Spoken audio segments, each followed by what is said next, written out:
education brought back into our district. We have all sat for many years. Smart boards in every classroom. Special ed reform, technology upgraded to meet our needs. Restructuring of our buildings, not closing schools, and I've been an educator for 38 years, and I've been a mother, father, social worker, nurse, doctor, and everything else. So I'm proud to say that I've helped students in all forms. And so, and we have to fix what we have, not get rid of it. We have to put effort into fixing what we have now.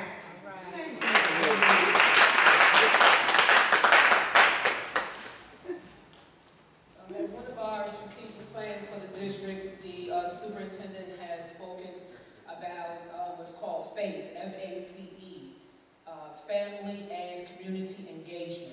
So I definitely see some focus there because if, like any of our schools strive when we have that engagement from the community, from the parents, in the school. So as the same thing with the district, our district will strive and grow if we have that same thing with our families and our community.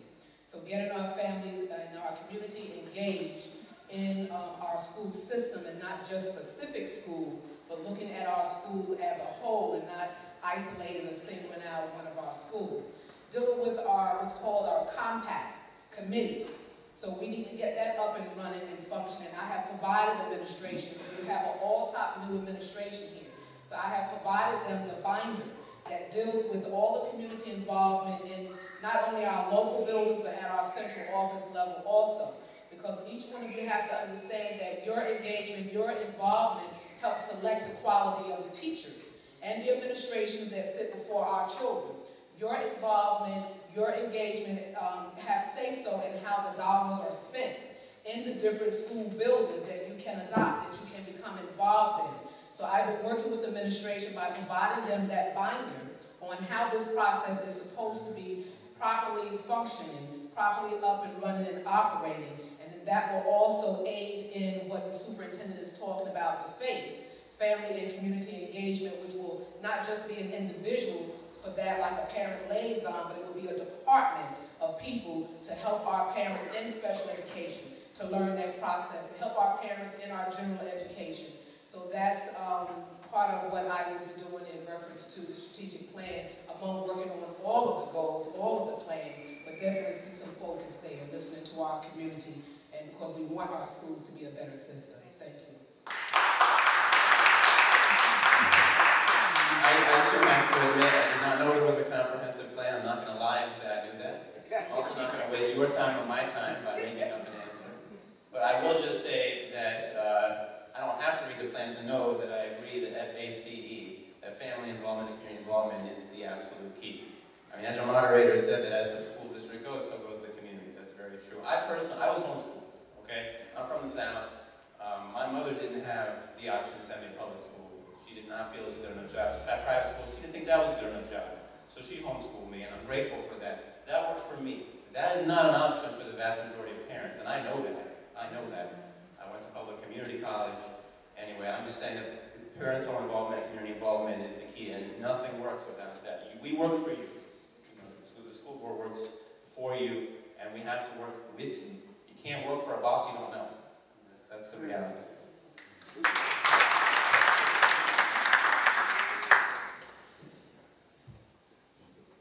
I too do not know the strategic plan for the current board.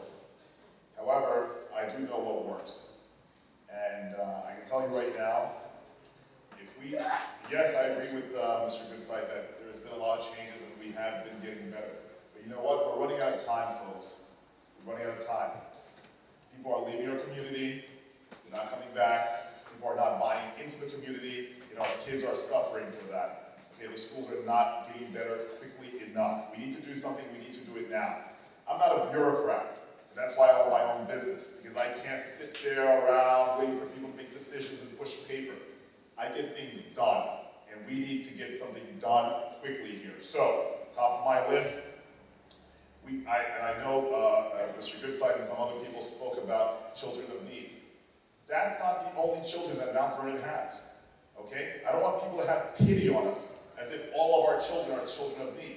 We're a very diversified community. We have children of need, and we have children going to Harvard.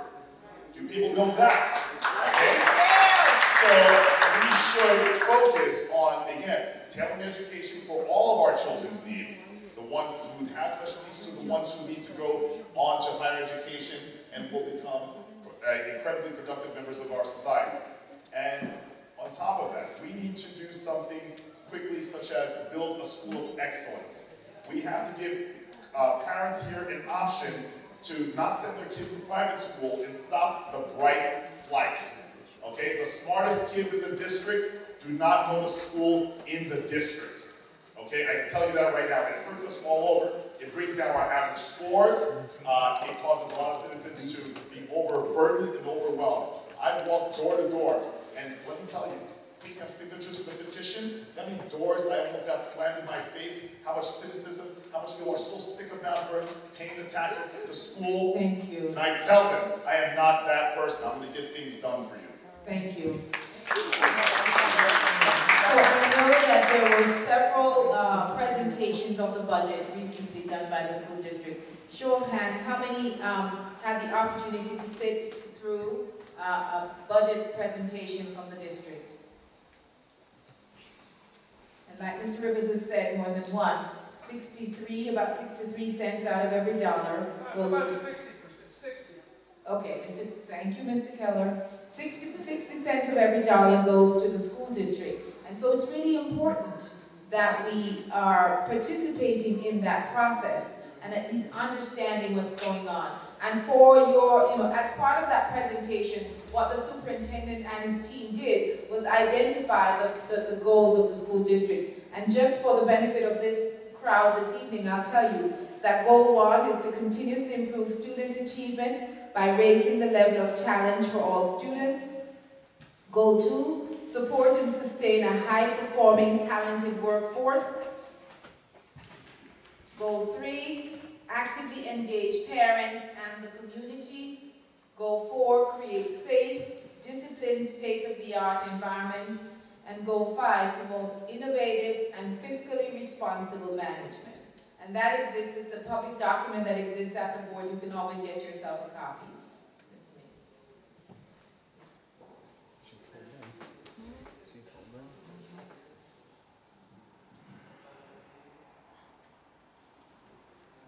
The superintendent and the school trustees are very, very much interested in trying to improve parent involvement. The other day I was on the radio and spoke to that issue, and I was talking to the hostess of that program, and I said that there are 2 things that parents need to be concerned about: heritage and legacy. I know when I moved to this town, I inherited 16 schools. They suddenly became my schools. Legacy is what goes on in those schools. What condition are the schools in? And those 2 words are the words that caused me to become involved as a parent. I don't know. I'm admitting 18 years with the Mount Vernon Parent and Community Forum on Education. What it is that we can do to get parents to understand that they own these schools, even though they may not have built them, they are the schools that they have inherited. I don't know what it is that we can do to get more parents to come to meetings such as this. You've heard a couple of the potential candidates, trustees, talk about parent involvement, that this place should be jam-packed. And it should be. So the question now is, please speak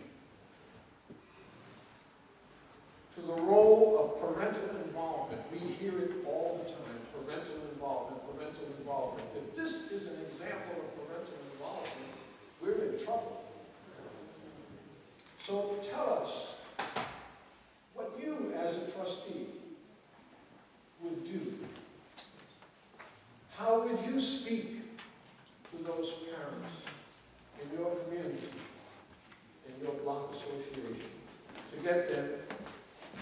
come out and be involved, because parent involvement has a direct relationship to student achievement. We're going in number 6. Mr. Zaymon, parent involvement. Yes, correct. Parent involvement is the key. A lot of people feel that, oh, there's a great school over there, let me just take my kid and put him over there and, it's going to solve all of our problems. No, your kid needs a foundation at home, and we all know that. It's nothing new. Parent involvement is the #1 reason that schools succeed. We need someone in the schools in charge of outreach, so that if a child is failing or if a child is not excelling, that they can go to the parents' home, to the child's home, and see what the issues are. Okay? That shouldn't be the teacher's job. That should be someone who the teacher can refer to in the district and say, hey, by the way, we have an issue here with a particular child, and can you go see what's going on with the family? And now there should be a one-to-one discourse with that family to see what's going on, what the issue is, and how they can help that parent or that family improve the lives of their child. And give them a better base for the education. Thank you.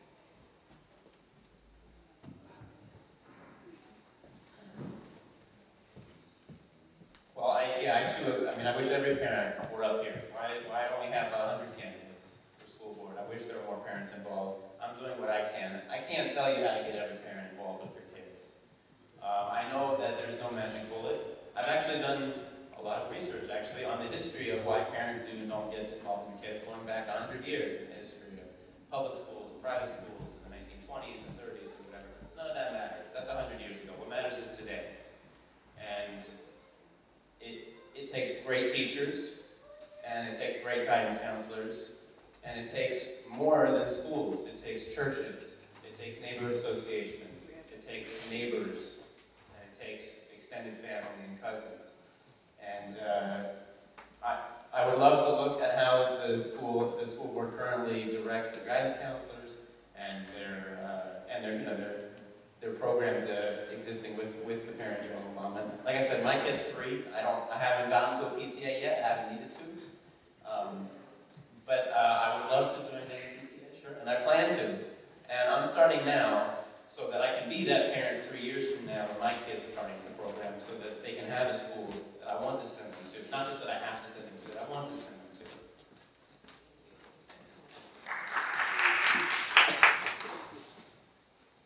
Parental involvement and engagement. I would like to caution us when we speak about our parents, and I being one of them, that we don't blanket them, but we say some parents. Because people will participate to the extent they feel they are appreciated and they're valued and they're respected. So as a part of the transformation of our schools, the culture, because with me you're always going to get it straight. I don't brown nose, sugarcoat, appease, and beat around the bush.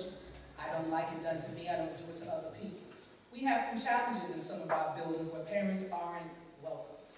They don't feel welcome, and their feelings are not unwarranted. So in the transformation of our schools, we need to change that culture and allow them to feel more welcome. There's this push and pull system that I, as a parent, say to administration. Even as a board member, you would think that maybe I might get some different treatment. No. And I'm not asking for any. I'm just asking you to do what's right and what's fair and just by children, family, staff, community, in that order of priority. But sometimes I don't feel welcome in a building as a parent, not just as a school board member. So that's one of the things. When we talk about parental involvement, just because parents aren't here and the room is not full, that doesn't mean that they're not involved. Because we have parents who may not be able to come to the school. But then what happened to that term of the village? Because if I can't come, then the other parent goes and get that information and share it with me. Or we trade off. We have to look at the needs of our family. So we have to do something in reference to child care. It is an issue. We have to do something in reference to meals. If you have single parent homes, and by no means I am not one who make excuses, because excuses do exist.